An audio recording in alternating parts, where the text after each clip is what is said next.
Welcome back, everyone, to my Parenting in a Pandemic series. Today is part 4 and our last episode, and it's about being back in the classroom. I'm excited for you to meet Amanda Garcia. She has a bachelor's degree in early childhood education and a master's degree in library science and educational technology. However, currently she is an independent travel consultant affiliated with the Magic for Less Travel, otherwise known as Disney Vacations. Amanda is married to Pastor Andres Garcia, and together they pastor New Song Fellowship.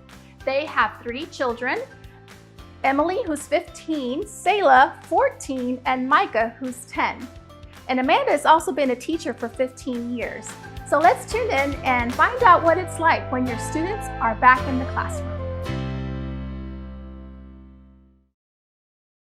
Well, thank you, Amanda. I really appreciate you joining me today for this episode of my vlog series. It's been definitely a trying season for parents, parenting in a pandemic. And now that we're back to school, there are different options.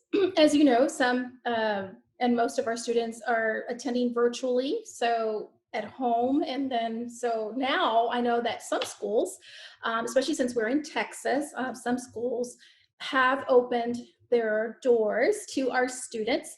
And in fact, my son is in high school right now, and here in a couple of weeks, we're going to have the in-person option for him.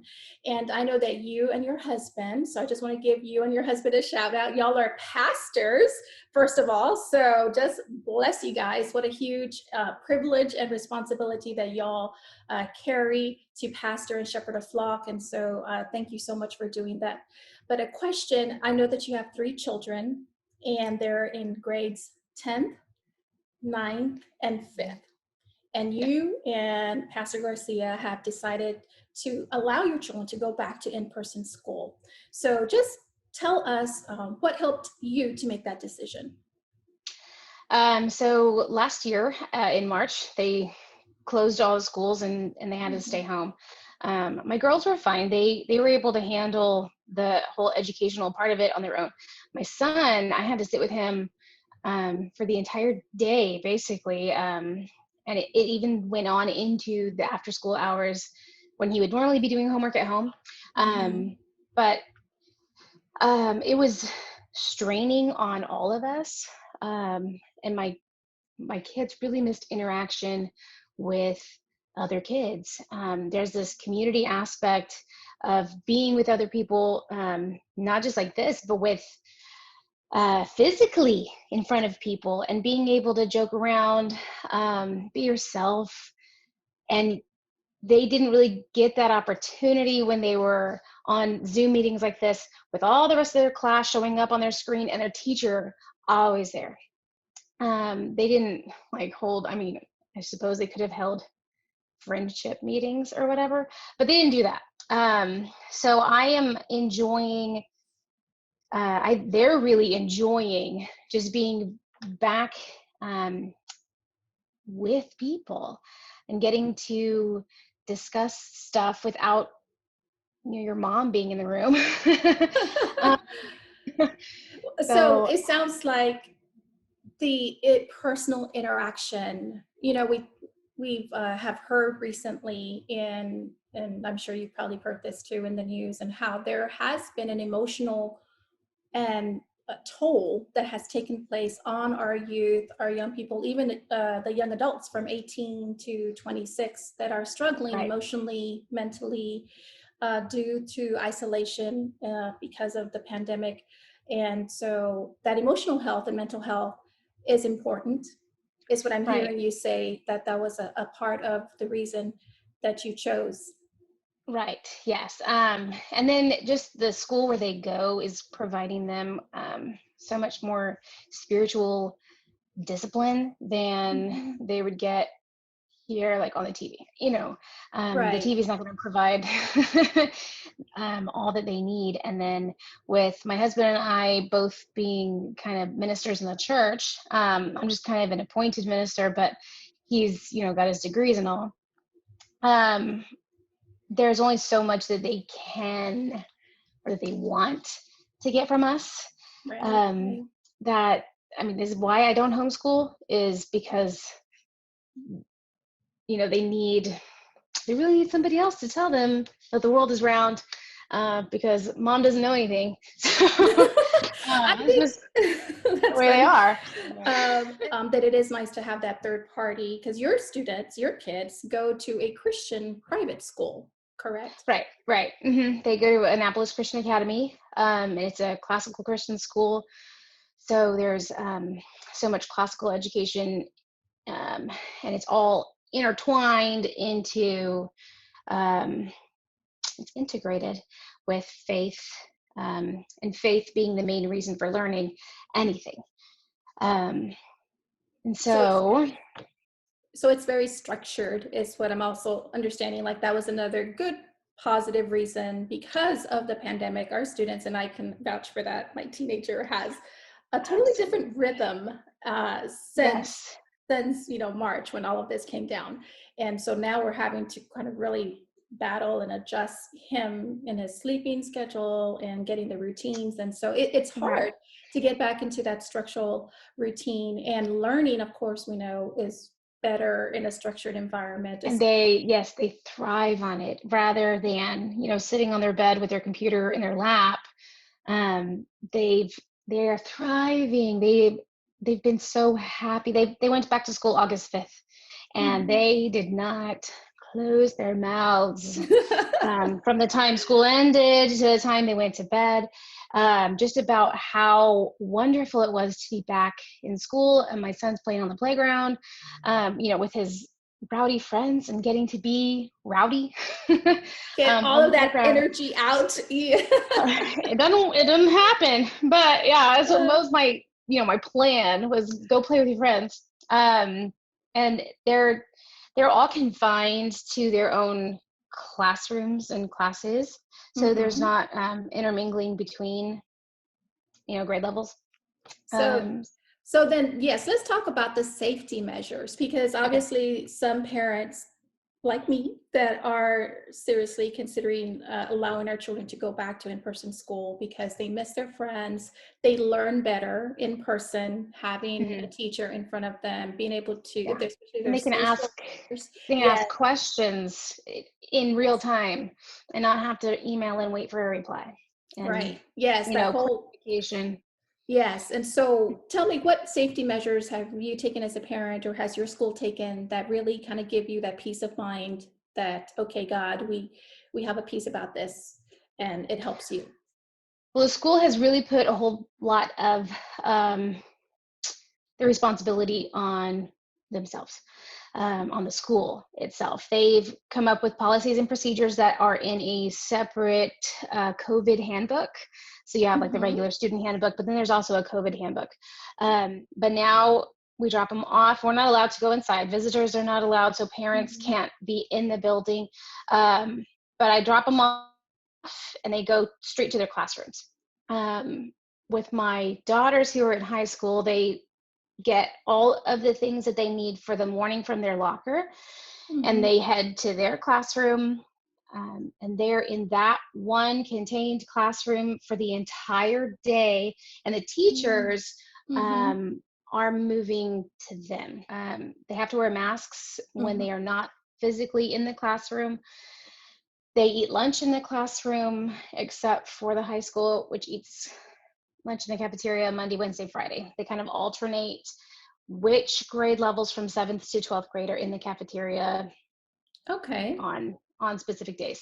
Mm-hmm. That way they can have more community and interaction even Mm-hmm. with other grade levels, but they still have to sit with their grade level. But they Okay. can, But at least hey, over see their there, friend from talk. a distance. Yes, Yes.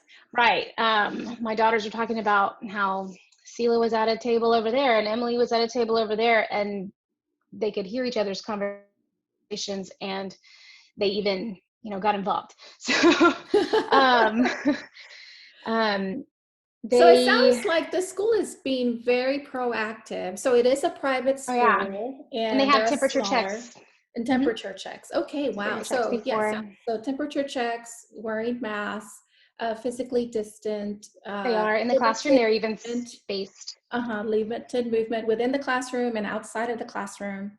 And Hmm. so So it sounds like there is a lot of, yes, like you said, the school's being very proactive in basically helping the parents to feel at peace that their students are being monitored and Yeah. taken care of. Oh yeah. I am 100% comfortable with them going. I just I appreciate you coming and sharing with me just your story, because I do know that there are other parents that are really praying about and considering they want we want our students, our children, to be safe, but we also want them to learn. We want them to thrive, as you said, emotionally, mentally, and of course educationally.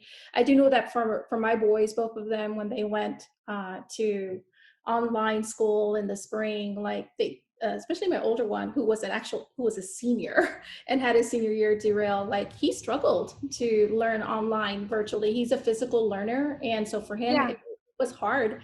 And my younger one, he does better, but he still misses, of course, that interaction.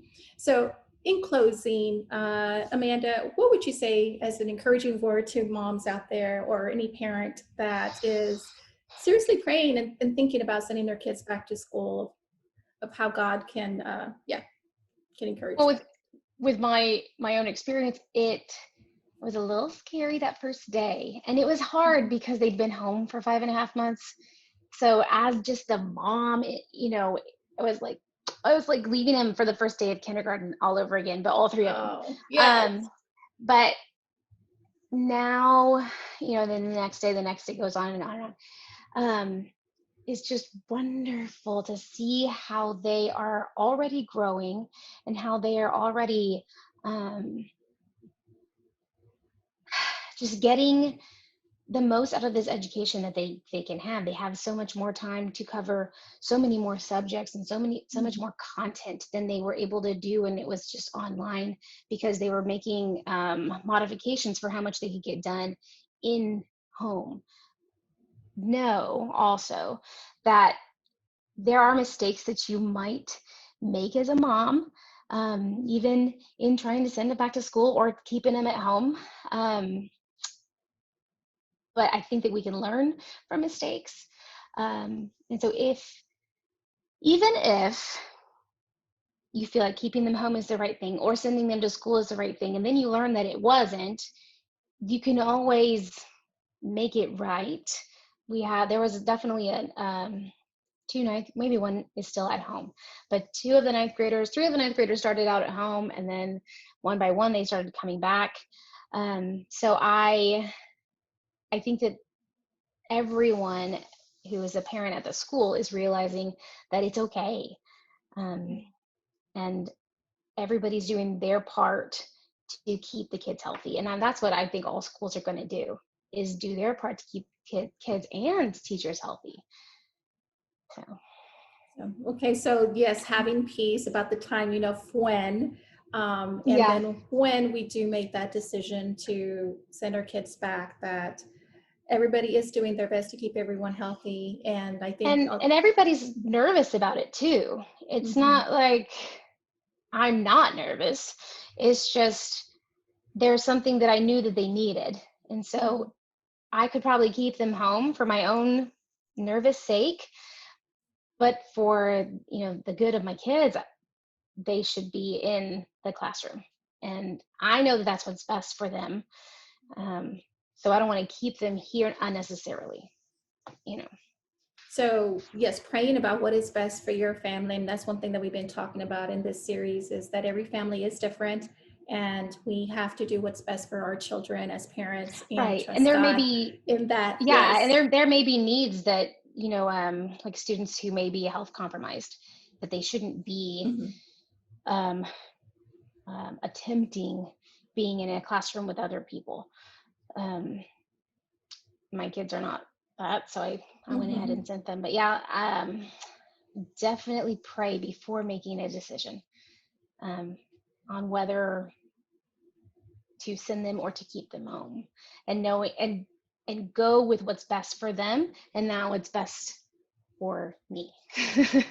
Yeah, so I think that's definitely a good note to end on, that as parents, we always do what we believe, especially as Christian parents, of what we believe that God wants for them and what's best for them. And sometimes as moms, I can attest that we can become very emotionally, right? Yeah. Connected to our kids, and having teenagers that are about to like spread their wings even more. I'm like, oh God, I don't want to let Oh, yes, but it's all about trusting God. So, amen. it Well, is. Absolutely. thank you, Amanda, so much for your time today. I appreciate you. I appreciate your ministry with you and Pastor Garcia at New Song Fellowship. So many blessings to you guys. And I pray that your children keep thriving in school and doing great. Me too. I'll see you around. Thank you, Amanda. Bless All you. right. Thank you. Well, I really appreciate Amanda sharing her thoughts and her experience with us as we all continue to trust God during this pandemic season. We know that at some point, all of our students will eventually be back in the classroom. And as we continue to pray, let's do what God is asking us to do and what we believe is best for our families as we trust in Him to take care of us. And I'm going to be putting up a tip slide. These are some of the things that we discussed in our episode. And I just wanted to highlight something that was not in the episode. That is, if you want to buy a fun mask for your child as they get back to school, one resource is shopdisney.com. And they actually offer student sizes, 3 different sizes that are fun masks for your students to wear. Well, stay tuned as I will be starting a new vlog series on mental health. So until then, I look forward to connecting with you online.